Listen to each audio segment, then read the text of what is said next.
This is Guardian Radio, your station for up-to-the-minute news, intelligent, interactive, and engaging conversation. 96.9 FM. The views and opinions of the hosts and guests are their own and do not necessarily reflect the position of the management and staff of Guardian Network.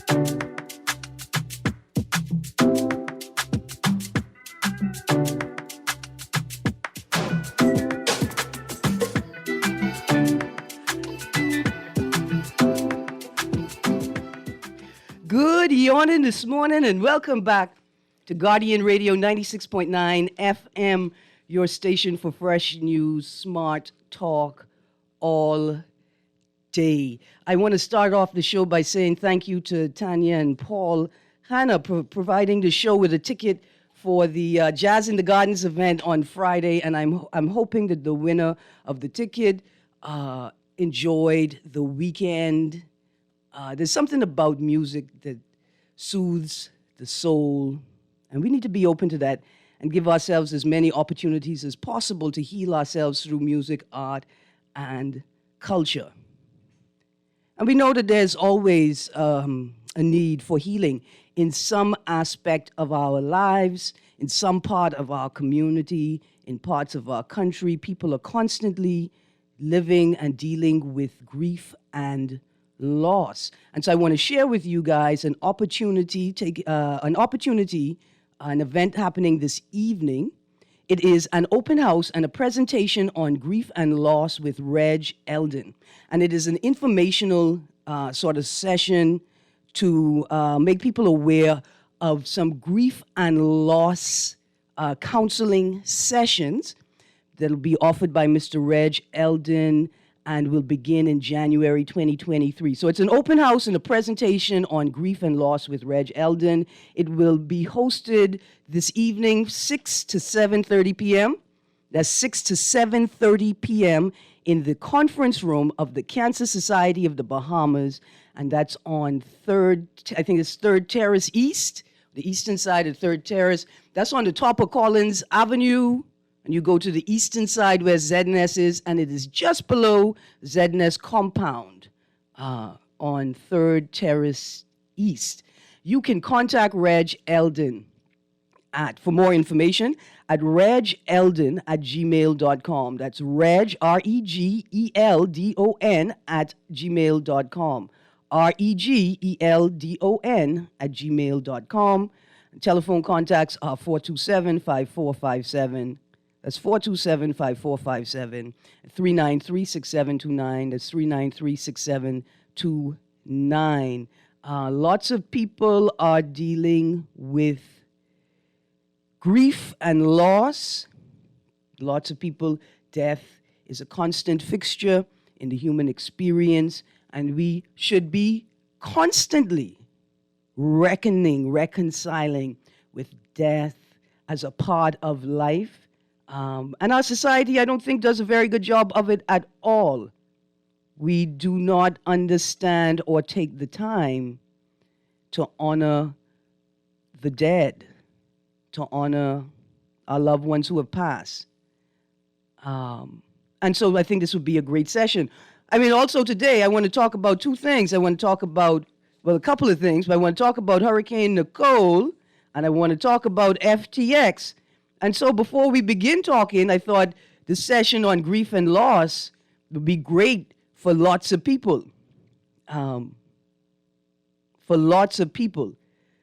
we talk about FTX this morning, like when I was preparing my notes, I had plenty jokes I wanted to crack, and I had to moderate myself because there are people in this situation, people we know and people we don't know, who are dealing with grief, right, at the collapse of FTX, right, because it may represent the loss of money, resources, and assets. It may represent the loss of a vision, a dream, a future plan. It can represent loss in many ways for many people, and I don't want us to make fun of those people. I want us, even when we crack and joke or it's a little political satire, we remember that these things do impact real people, even though, right, like digital currencies, a bunch of ones and zeros, right, in on the internet. That's all it is, ones and zeros, that's all it is. But these things impact the lives of real people. So to join the conversation this morning, you could call in at 323-6232, 325-4316, 325-4259, or you could text the text line. You could text the show on 422-GR96. That's 422-4796. That is powered by BTC. And standard text rates apply. Remember, you can watch us on Guardian Radio, Guardian Talk, Guardian Radio. Don't watch nothing. I need to get on with the show. I got lots to talk about today, and I want to get to it. I was very late getting into the studio this morning. There was a massive traffic backup on the Eastern Road and the accessway Johnson Road onto the Eastern Road was backed up all the way past the Jehovah Witness Church. And when I say backed up, I mean barely moving. At a crawl, are you right? At a crawl, barely moving at all. And so I just wanted to ask some questions. Maybe you could text or call in and let me know if you took that route. Was there an accident that caused that big jam up? Were there multiple accidents? I noticed that we've been having multiple car accidents, 3-car pileups, 4-car pileups. Those have increased on the roads of New Providence. Is this due to extended road works? Were there not sufficient detour signs put out for road users? You know, if there was an expansion of the road works, were announcements made on public radio, via social media, on television?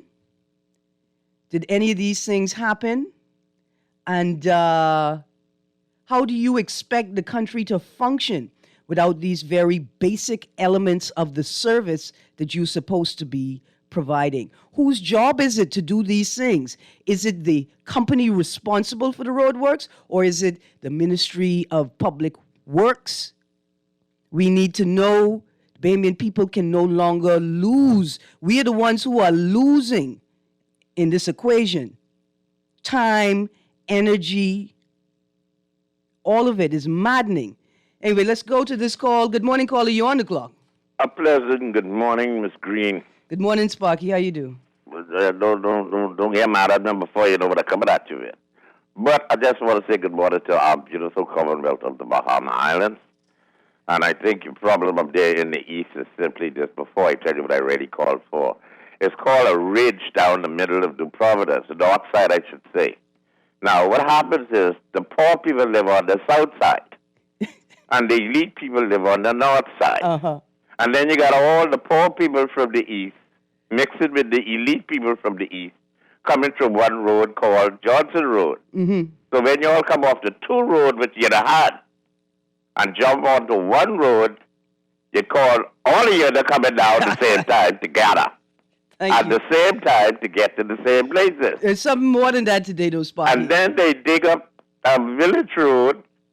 Look like it could end up being beautiful when they finish, but it could take a while. Look like that's a big dig. I heard that the Minister of Public Works said that they're looking at a December completion date, and I really want the Minister of Works to just put a 2023 on that, because there's no way. There's no way that's going to be completed for December 2022. I can't see that being December unless they go wait 24 hours, day, night, and all of these. No, they don't buy. They send back the night lights. They don't. Okay, they so don't that's like what to I wait really at night. wanted to call for. I heard about the grief and the people losing their money and all that kind of thing, and people losing their lives and families and all of that kind of, I call it the black stuff. But my mother told me when I was small, when something looked too good to be true, majority of the time, 99% of the time, It is, eh? it ain't true. You know, when somebody can tell you, give me $5,000 this month, and by next month you have $20,000, watch out. Something ain't right. That money don't go that quick. Ah, But boy. anyway, what I really call was the good stuff. There's a young lady, she ain't young no more. Her name is Deidre Cooper Hicks. Uh-huh. She is the daughter of none other than Winston Gus Cooper of the Valley Boys. God bless the dead. Yes, sir. She resides down in Houston, Texas. Okay. This week she brought down her husband and 14 friends of hers from all over America down in Houston to spend a week down here at Atlantis Hotel. In the middle of all of that, one of the people in the party had a birthday party when they had on Saturday evening. Sparky, hold on. Sparky, you ain't talking to people business, eh? Because No. they invite me to the party. No. I just want to say to our Bahamian gal who lives in Houston, thank you for bringing down all them people that, man, them people had some fun. They live in Atlantis, but they had the party on Madera Street somewhere up at one place. Okay. And them people that like all the conch, and the conch fricates them. Yeah. I had a big problem, though. Because you didn't invite me. Well, I found out at the last, she was like my baby sister. Yeah. But the thing is, I found out at the last minute. But my biggest problem is... Quick. I got another caller. The Guinness bottles that I had, apparently they was leaking. You got to tell the brewery. Listen. Make sure, fix them holes in the Guinness, because all I was doing is ordering. Watch, I have to cut you. Sparky, watch, I have to cut you, man. Listen, how you know I was going to talk about the scamful nature of the Bahamas? No, that's not how I was going to word it, though. Let me go to this next caller, and then I got some more questions for the audience. Good morning, caller. You're on the clock. Hey, Erin, how you doing? Listen, now that I heard that beer bottles could possibly be leaking, I have a problem. Well, let Sparky know. I look for the 1%, not the 99%. Hold on, you look out. Hold on, wait. You look for them or you look out for them? Because I could tell you where the 1% is right now. No, he said 99% ain't real. 1% is real. If you give them 5,000, they'll give you 25,000 in a few months. Uh-huh. I look for the 1% that could do that. See, if the web shop man come to me, I wouldn't call names and say, hey, come a 5,000. I can give you 25 for Christmas. But I got beg and borrow for that 5,000. I would offer this analysis. Yeah. It's not that it's only the 1% that will be success, right? That will work for you. Yeah. It's that you got to get in at the 1%. All of these financial mechanisms work, you know. The question is, who are they working for? And when do they work? They're only going to work for the top 1%. You got to be in the top 1% to be able to benefit from these, what I'm going to call financial mechanisms. Well, you know, I feel like Noah. Wayne Johnson and myself sat with Lester R. Cox right there in the studio in 2016. And we recommended that the Bahamas do its own exchange. We don't need a foreigner. And that we power this exchange. Because, you know, crypto has used plenty electricity. We powered by our biggest natural resource, the sun. You see where I'm going with this now? But I have to cut you. What you mean? Maybe Graham hit this. Who owned the rights to the sun in the Bahamas? The boy already been in the newspaper for months telling us, as far as he's concerned, he owned the rights to the sun in the Bahamas. What you mean? We can't power that. In fact, I got another caller, Graham. No, but can you see a Bahamas where you get you have to pay a fee to put a solar panel on your roof to use the sun? Now, I want to wrap up with this. That Eastern Road thing, y'all got a little traffic, because I've been telling you get on scooter a long time, but ain't nobody want to listen. Look here, please. $2 a week. Please cut Graham. Please cut Graham. So, Graham, here's why I cut you. First of all, what you be doing in your scooter is actually illegal. All of these people about I have scooter and I don't have to deal with traffic, like technically that's illegal. Like even if you're on your scooter, you have to stay within your lane. You cannot make a third lane. You can't be cutting off cars because you can no longer move in your third lane. That's a part of the reason why I cut you off. The second part of the reason why I cut you off is these people could barely keep the power on now, and you sort of slip into one of the questions that I wanted to ask. Does the Bahamas have the capacity to be a crypto center, to host, to manage a crypto exchange? Do we have the capacity to regulate this type of activity domiciled in our jurisdiction? If I can get to that right after this caller. Good morning, caller. You on the clock? Good morning, Erin, Greene. Good morning. How you do? I'm fine. Before I get to my view, I registered no to your question. Which one was that? Would you say the cryptocurrency? Right. Do we have the capacity? No. I don't think so. No. I think that we have the potential. I think that we have a good environment in terms of geography. I think we have the academic and intellectual resources. Okay, my point now. Get to my point. Okay, go on. Oh, go ahead, finish it. Let you finish. No, you go on. I good. Okay, you good. Okay, you're not good. First of all, I'd like to thank the Minister of Works, Mr. Alfred Sears. I got to cut you too. Alfred Sears. Minister of Alfred Sears. Yeah. For it's part of your human rights, in my human rights. You believe in human rights convention. They're going to provide House of Assembly for folks with disabilities. They're going to do what? Provide the House of Assembly? Make sure the House of Assembly are equipped for disabled. Wait, look here, Pumpkin Eater, I got to cut you. Why? I want to thank you for that comment. You can hear after I cut you. No, but let me say why. I'm mad at you. No, let me say why I say that. Because I was deprived constitutionally because I couldn't run for office. I wanted to run for office. Why you couldn't run? Because the host is not accessible for me. Well, that's why I want to cut you, Pumpkin Eater. You limit your own participation in your own governance because these boy them didn't want to live up to their obligations. Did they already know they were obligated to provide for citizens like you? That's why I have to cut you because you caused me to run hard. Let me tell you why I say that. Because I didn't want to sue the government if I win. If I win, I had to sue the government. Because the government violated the Rights of Disability Convention and violated Human Rights Convention. Yes, they in violation right now. Listen. Well, of course. So we can't thank the minister. What are we thanking the minister for? I have to thank him because he's keeping us in mind. He's making sure that nobody is discriminated in the future. Okay. I want to run in the future. I feel you. Yeah, I want to run in the future. I appreciate what you're saying, and that's why I wanted to cut you off. So I could say it without appearing as if I was chastising when you. Say it, make sure we want it in place for the next election. I got you. The next election means okay. I got you. I know what you're saying. Caller, don't go nowhere. Come here right now. Dear Minister of Public Works, members of the disabled community, people living with disabilities, right? They would like to thank you for referencing them and letting them know that you are aware of your obligation to them. They want to work with the government.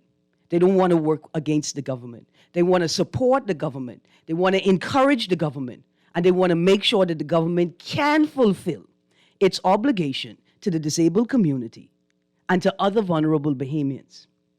And so they will thank you for what it is you have said and done in the House over the last few weeks, months, or days.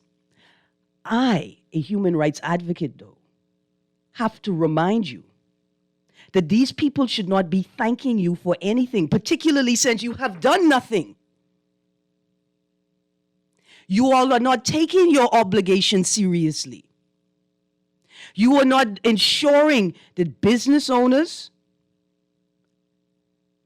understand their obligation to this community. You're not even ensuring that your government offices, agencies, subsidiaries, and partners have made sure that the members of this community can access the services they have a right to access. It's not enough to tell me you're all overwhelmed. You knew you were in a hurricane zone before you took the job. And so while I support their decision, while I support their strategy, I here to tell you, you got to do better. because these people are not a poppy show. You got to do better. Okay, let's go to the next caller. Good morning, caller. You on the clock. Good morning, Erin, Greene, Alan Johnson. Good morning. How you do? Yes, possibility and probabilities. That's the discussion. Yeah. Now, yes, what happened? Both of those are possibilities, right? Now, what happens is when you say the crypto industry, there's so many different dimensions. Okay, so pause right here, right? So I want to use the language, the crypto sphere, right? Because it's not just exchanges, right? It's a whole bunch of different elements. Okay. Right. Let's stick with the exchange. Yeah. The access, right? What happens is, first of all, we can't have an exchange regulate an exchange. So what we have to do is set rules for the establishment of exchanges in the Bahamas. I think the Securities Commission is not necessarily BISIC, but what happens is it's a good opportunity for us to look at those rules so that these various, because remember, these exchanges are centralized, not decentralized as crypto industry does. What it is, these are trust facilitators. Okay. Right, like when we talk about the trust deficit, right? Or and so, like you say, I want to buy that vehicle from Xiaolin in China, but I don't know him, so I need somebody to stand in between and verify that he'll actually give me what I pay for. And then the other person will say that make sure that Erin sends what she says she will send. Then even facilitate the currency exchange all in real time. So that's the exchange factor. Now when you go into the crypto industry, there's a lot to do with it. I know because I've worked on a number of projects, more so one for myself for the last 6 years, that I was, believe it or not, about 90 days away from going public. Now I have to pause and think concerning the noise in the market might cause people not to look at the value from the price of the fish they have. So what happens is you have the development of tokens, which has nothing to do with cryptocurrency. You have smart contracts that can facilitate. These are offshoot or integrated. See, Alan, that's a whole lot. Here's what I would. I just let me say one thing that our problem is. But I have some questions I want to ask you. But go on. The problem we have is electricity. This is an industry that's 98% dependent upon energy costs. And so around the world, you are from 2-3 pennies to 5 pennies, 5 cents, 6 cents that they go. Now imagine that I'm, say, in Florida paying $1 million a month for a light bill. What would you do to encourage me to come to the Bahamas to do the exact same thing except pay a $5 million phone bill? I mean, $5 million light bill. Nothing changes. Everything I do is exactly the same. Yeah. My light bill just goes up to $5 million from $1 million a month, or $10 million is 10 times.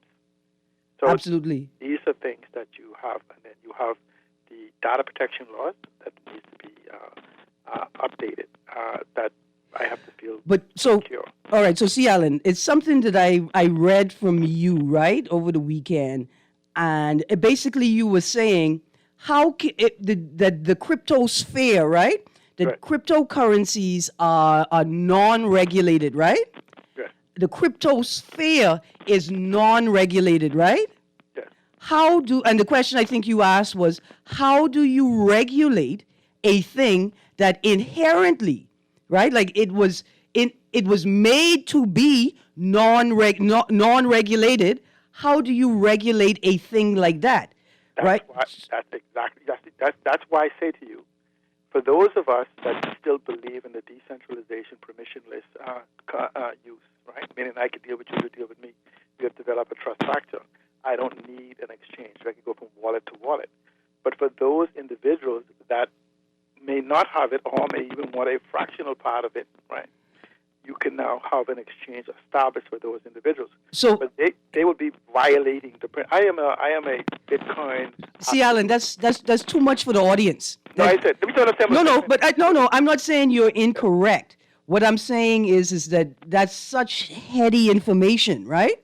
Let me ask you some questions. I think may be easier to digest, right? Somebody texted and said that you are mixing up or, intermingling the Security Commission, which is a regulator, and an exchange. And so one of the questions I have for you, right, is can the Bahamian government regulate anything going on in the crypto sphere? And is an exchange a form of self-regulation in the market, separate from a regulator? Okay, it is. And I admit that I sometimes overlap the names of the exchange and the, what do they call it? The Regulator. The regulator, okay? Yeah. But here, and actually, believe it or not, we could actually create a law for BISX to actually become an exchange in the crypto space. Mm-hmm. But as long as we have control of the data that is going to be used to authenticate the trades, everything within our jurisdictional control, so that in case something do happen, we could just cold storage the whole thing. But what you said your question again? No, don't watch nothing, C. Allen. What I'm going to do, I'm going to have a meeting with you. I'm going to pay you to answer my questions, and then we're going to come on the radio, and we're going to make sense of what's happening. I don't really want to get into the details. My real sort of concern at this point is, does the Bahamas government and does the Bahamas as a whole, do we have the capacity to host a crypto sphere, right? To regulate crypto activity, and do Bahamians have the resources, the intellectual capacity, the academic capacity to work this space and keep this space on the cutting edge, right, of crypto sphere? Because the amount of information that has been released, that's been, that's been exposed over the last 72 hours, over the last 4 days, I wonder if a Bahamas regulatory team could keep up with the pace of the world. And I answer yes to all of that, because we only need to basically open up for clean energy, which the carbon credit we're trying to do now with the carbon whole credit argument that we're having for the global warming. So those individuals could come in and self-generate their own power. And so, yes, I think we have the intellectual capacity, because we only need to develop a human capital regime to actually support and sustain us, even if the intelligence we initially used is not in the Bahamas. Yeah, I got you. We have the ability to create the regulations to manage data and digitalization, because that's what this is 100% of. So you have data, digitalization, and energy. I think we do have the capability of all of those, and I think because crypto and blockchain and everything associated is so young, this is like when the internet boomed in 1992, that we have the opportunity to shape. Yes, there's going to be some people die in it, but we have to move to protect the world who do business within our jurisdiction, and at the same time cultivate and nurture humans to understand the back office of cryptocurrency as opposed to just the buying and selling. Absolutely. Boy, this is just hours and hours worth of discussion. In fact, I saw a thread by it seemed like somebody in the U.S. government, right? They had been, like, the space had been open for 72 hours on Twitter, something like that, where people were just sharing information and talking about what's happening. And I think for us to operate in this space, it requires a cultural shift, right? Yeah. None of this subsistence working. You can't do subsistence work. You have to have teams working 24/7. That's why the tie-in with the roadworks and traffic discussion, it's a good tie-in, because I don't know if the labor, right, if that system is operating sufficiently to be able to achieve the goals in the designated amount of time. Right. That's why we have to become a 24-hour economy. You know how all these places we go to work from 9 to 5, everything in the Bahamas shuts down except for entertaining? Yeah. We now must shift to 24 hours a day, because the digital economy never shuts down. Absolutely. So we could change that. And this is where this concept, and anything this. So the digitization of the economy is so very important. And we use the word innovation, which is good, and we use the word digital transformation. But the purest sense of the word digital transformation is a culture of people, not technology alone. Right, absolutely. So that's where we say digital transformation is the transformation of the people. Now, see, Alan, one of the reasons I was sort of pausing you is I had a whole different segment about Hurricane Nicole, right? And the impact of Hurricane Nicole. And I have a question here, like, what do we do about Grand Bahama, right? And so just before you go, particularly considering the unique the technological aspect of the cryptosphere, which is like now you need power. You can't do this without a constant, consistent, solid supply of electricity, right? Right. Should Grand Bahama become the crypto center of the Bahamas, right? Like if we're going to be serious about crypto, should all crypto activity take place on Grand Bahama so we could sort of implement an energy policy specific to Grand Bahama for the purpose of cryptocurrency to ensure that we could sustain that industry?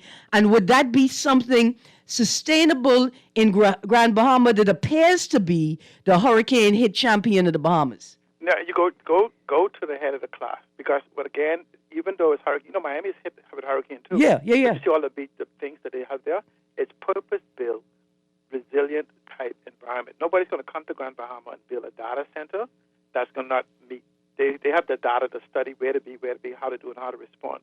And so there's an ability to even transfer loads in between different locations. A hurricane is happening. And so what happens is when you have a computer here in Grand Bahama, let's say it's going to be directly hit, you could transfer a load someplace else. But I would say that Grand Bahama will be the heart of it, right? Because we have the landmass also for power generation, wind power, solar, and the likes. But the fact is because, again, the crypto industry is nowhere but everywhere. We're just talking about centralizing the data to develop a place of trust. Right. So individuals around the world will say, you know what? They are monitoring the data. They are monitoring the code. They are monitoring all of these different things. It doesn't stop the business from happening around the world. But the minute you say that an exchange says we come under the regulations of the Bahamas for data storage, data protection, data sovereignty, whatever, it changes the dynamics of that exchange. Absolutely. And that's the conversation we need. Listen, C. Allen, I want to thank you very much. We have to do a show because the problem is that the information that we need to digest is just so large that you can't even take small bites in the time allotted. It changes every day. Yeah. It changes every day. Producer, let's go to a break. And then when we come back from the break, I'm going to read the rest of these texts, and I got some more questions. I'd love for you to call in, because here are the questions. Are Bahamians inherently gullible or susceptible to scams? Do we just appreciate a good scam and want to benefit from it? Is it an innate desire to swing people? Is it cultural? Is the scam an evolution of our wrecking culture? Is it just inevitable in these islands and the geography of the planet? I got plenty more questions to ask, and I'd love to hear from you about this. Do you think our government got conked? Is somebody conking? Because if anybody doing the conking in the Bahamas, it got to be Bahamians. Anyway, when we come back from the break, we're going to delve into more of this, and I'm going to get to your text. Y'all stay tuned. You're on the clock with Erin Greene on Guardian Radio 96.9 FM. Remember when Zoom was just a sound effect? When your living room wasn't your gym? When a cough didn't scare people away? That was the good old days. And thankfully, they are coming back. As things return to normal, remember it is essential to be fully immunized against all vaccine-preventable diseases like COVID-19, diphtheria, tetanus, measles, and influenza. This message is brought to you by PAHO WHO, the Ministry of Health and Wellness, the Caribbean Development Bank, the Government of Canada, and the United States of America. Love the show? Want to give your support? Become a sponsor today. Call 302-2300 for our rates and packages. That's 302-2300. Become a sponsor on Guardian Radio 96.9 FM. Fresh news, smart talk, all day.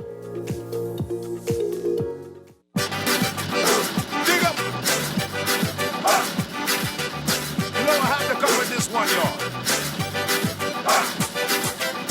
Boy, they doing some serious digging around now, so boy.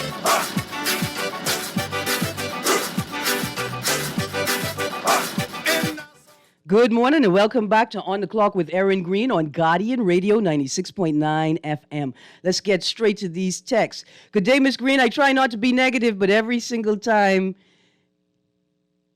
Sparky calls, okay, Sparky, The text is saying when you call, it's like you sound like you being negative. That's all. Be a little more positive. Because of all the people who have jokes in the Bahamas, it's you, Sparky. You have all the jokes. We don't have to wonder if we in the Bahamas has the capacity to handle these type of investment. We are running a country, and this is the way of the future, so it is imperative on the government, whoever is in governance, to provide the framework and regulations necessary to deal with all aspects of that type of investment. Okay, so if the government is facilitating this industry being developed and run in the Bahamas, right? Then they have an obligation to create an environment, right? In which Bahamians can not just participate in it, but it should have an advantage over foreign participants, right? The government should create a legal framework to protect those who participate in it and to govern the space, right? And then there's some other things. Like there should be, there's a term that C. Allen uses, but it's about your human resources, your academic and your intellectual capacity. I'm sorry, caller. I miss you. Call back. I'm going to get to you. Good morning, Erin. I think it is a total disregard by most of these organizations to the motoring public and others. There's always lack of proper and inadequate signage. 2 weeks ago, we were unable to access St. Anne's for the 10:30 service from the Eastern Road. There were cones blocking access. There were no detour signs warning persons of the obstruction ahead. Okay, texter, let's pause there. I'm going to get back to that text. Let's go to the phone line. Good morning, caller. You're on the clock. Good. Right? Yeah. Are you dealing with the cloud or are you dealing with infrastructure? Because if it's in the cloud, you cannot lose anything. Because whenever you put a backup the system, if ground bomb is not resilient or whatever, once it's the cloud, it's going to automatically come back down. I have a system set up later. I got you. I just wanted to help with the situation. No, you can't lose it. Absolutely. No, it's not about losing data. It's right. about if you're regulating an industry, then you need to have your ears open. You need to have your feelers out. You should be on top of all of the information being generated in the sphere and about the sphere. The rapidity, like the speed. Pumpkin Eater, I gotta go. Well, quickly, 2 minutes. I got another caller that just disappeared. I'm sorry about that. Good morning, caller. You're on the clock. Thank you for calling back. Well, good morning, Erin. I had to, you know. I didn't think it was you, Graham. I thought it was somebody else calling back, man. Well, I had to be paused. I just want to make sure that I'm not missing first-time callers and new callers. That's all, okay? Yeah, no problem. I had to be positive, as I always am. You know, we have enough sun, our biggest natural resource. They lied about all the others. To power many, many times over this country, crypto, and any other business that would be coming. Yeah, so we're not Graham, using it. I don't want to talk about that because, like I say, right now we in negotiation. Somebody trying to claim rights to all the sun and all the power generation over the Bahamas. That's another element, but I'm not ready to talk about that right now. That's what the problem is. When you're ready to talk about it, I know who to call. Yeah, because we've been talking about it from 1994. Absolutely. But the sad thing is, absolutely, Graham. The things that you want to talk about right now, even the small bites are too large to digest in the time that we have in the context of the conversation that I'm trying to have. You guys have definitely shared some valuable things for the listening audience, right? Like Pumpkin Eater is saying, are we concerned about the loss of data? No, we're not concerned about the loss of data. Like I said, within 72 hours, so much information had been dumped on social media about what was happening inside FTX, that information itself impacted, right, the decisions made by FTX and about FTX. And do we understand the sort of frameworks necessary, the culture necessary to be able to regulate a space like that with only 400,000 people? We brought in the element of infrastructure. Do we have the energy resources to power a crypto center in the Bahamas? These are some of the questions that we were asking. And then I had some other questions that I'm going to get to right now in this last 10 minutes. Producer, we go to that caller. First is this is not an abnormal occurrence in the cryptocurrency realm. Why are we panicking? That's the first question. Let's go to the caller. Good morning, caller.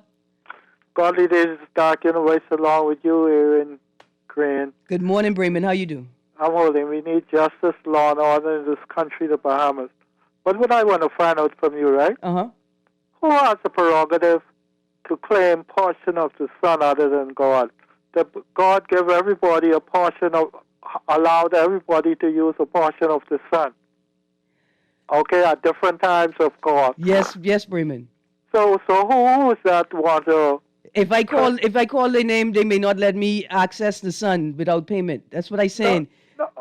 No, but that shouldn't be. Okay, Bremen, what I was referencing with that little piece of political satire is that Sir Franklin Wilson has expounded extensively on his company's plan to, if I may paraphrase, corner the solar market by providing solar energy to the government to sell to us. While we all thought that the government was going to implement a regime that allowed people to step down off of BPL and slowly move towards their own power generation in an attempt to reduce their personal expenditures, what we find out it's possible that Sir Franklin Wilson's company is already negotiating a partnership with the Bahamas BPL, Bahamas Power and Light, and the government of the Bahamas for his company to either erect a solar field or whatever form or fashion for him to harness the power of the sun and then give it to BPL so they could give us energy versus me harnessing the power of the sun myself to provide my own energy. And that was just a little bit of political satire, Bremen. That's all that was. But it's very important because we act as if we don't understand the space itself. You cannot host a crypto center or host crypto exchanges without having solid energy supply. But we are currently in the midst of a decade-long energy crisis, right? And so this is why I ask these questions like, are Bahamians inherently gullible? Because who, y'all worried about whether Sam scamming the world, I'm wondering who thought we could be the host of a crypto center and we cannot provide consistent, sustainable power equitably across not just New Providence, but the entire archipelago. And that's why I want to know if we like scams. Because there's a text, we call upon the relevant department of BNSI, formerly Department of Statistics, to further educate and update the country and citizens of the census. Okay, here is a texter basically saying, when will we see data from the census? Now, they have to extrapolate, they got to look at the data and pull things from it, but we should have a timeline for when a report will be released. Another text, great show as usual. We simply gullible. Example of this, you see every election, politicians tell us anything. It got to the point they tell us if we vote for them, we will get free electricity. Gosh.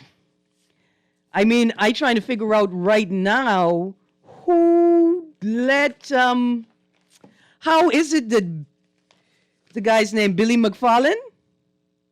How could he be running a treasure hunt in the Bahamas? Now, I have read that he himself is not present in the Bahamas, but he is operating a treasure hunt in the Bahamas.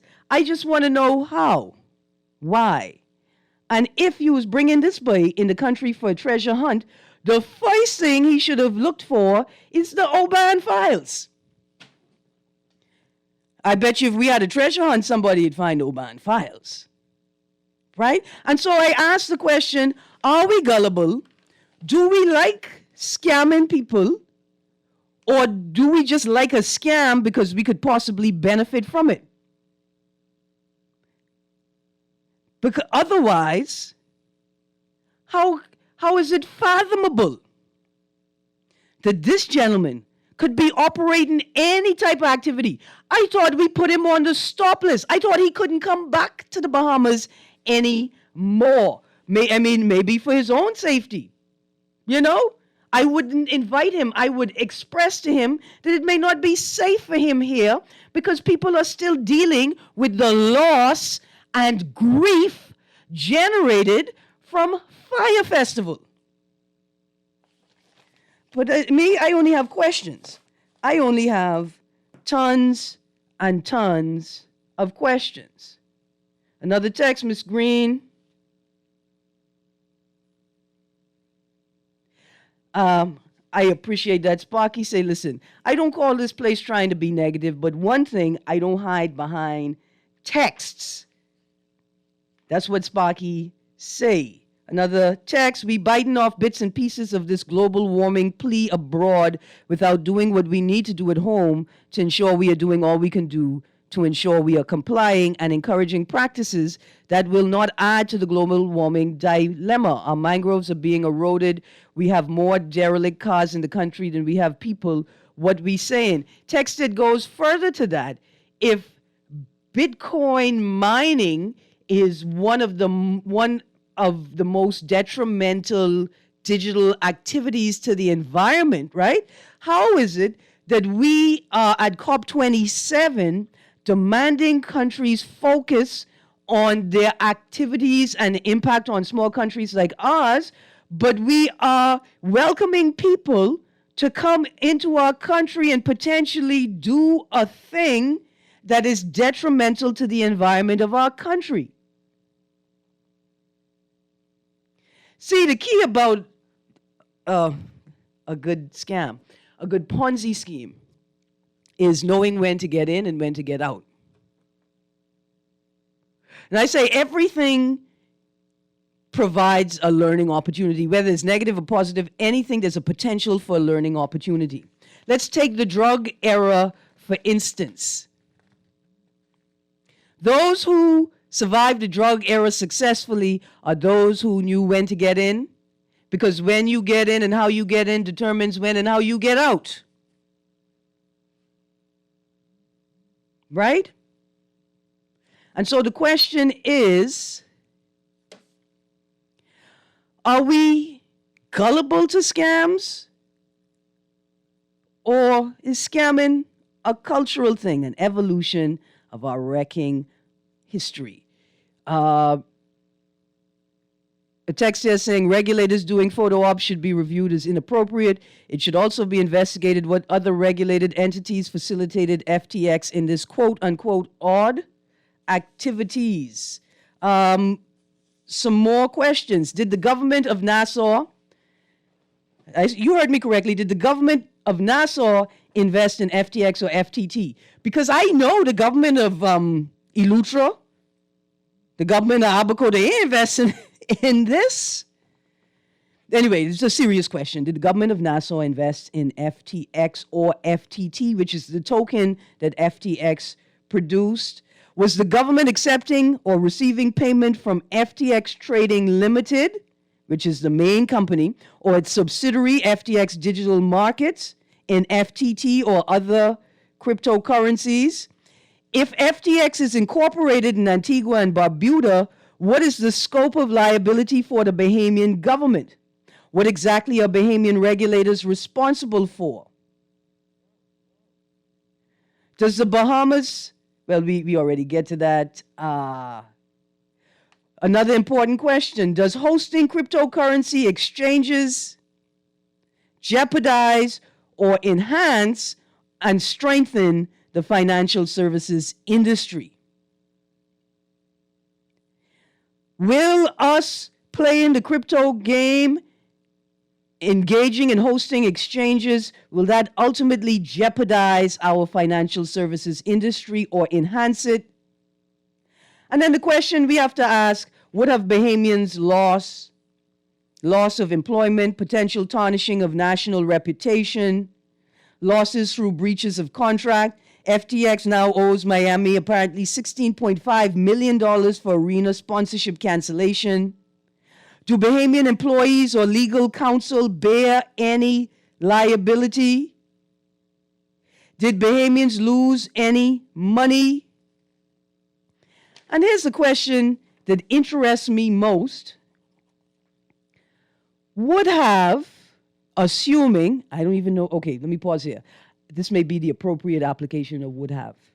But would, assuming a greater duty of care than laid out in the DARE Act. So the DARE Act is the act that regulates the Digital Assets and Registered Exchanges Act, regulates the crypto sphere in the Bahamas. Like it regulates who can participate and all of those things.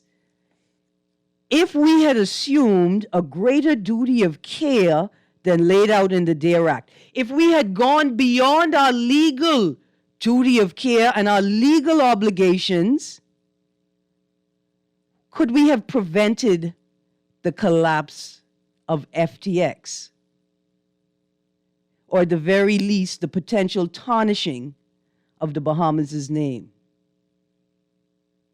And I think that's the question that we have to ask if we are going to host this activity here. It's the same thing that we say to all the little children when they're in school. Remember now, you're an ambassador for the tourism industry. Every Bahamian is a tourist ambassador. You have to go beyond what's expected of you to make sure that the tourist is okay. If those who had a duty of care assumed a greater duty of care than required by law, would this have happened? Producer, I come in right now. Somebody said one would have thought that the gentleman would have been placed on the stop list. I agree with your sentiments on this treasure hunt and ask myself, are we that gullible? Who is running the ship? Last text, and I'm out of here. Great show as usual, Miss Greene. No, we cannot play that song. Thank you, Texter, for ending the show, at least on a laugh for me. Remember, guys, I think today is World Diabetes Day. I'm going to be reading from the Botany of Desire all week. Thank you, producer, for the extra 2 minutes. I got to go. Stay tuned. Guardian Radio AM is up next with Cecil Newry. You guys stay tuned. It's going to be a great day.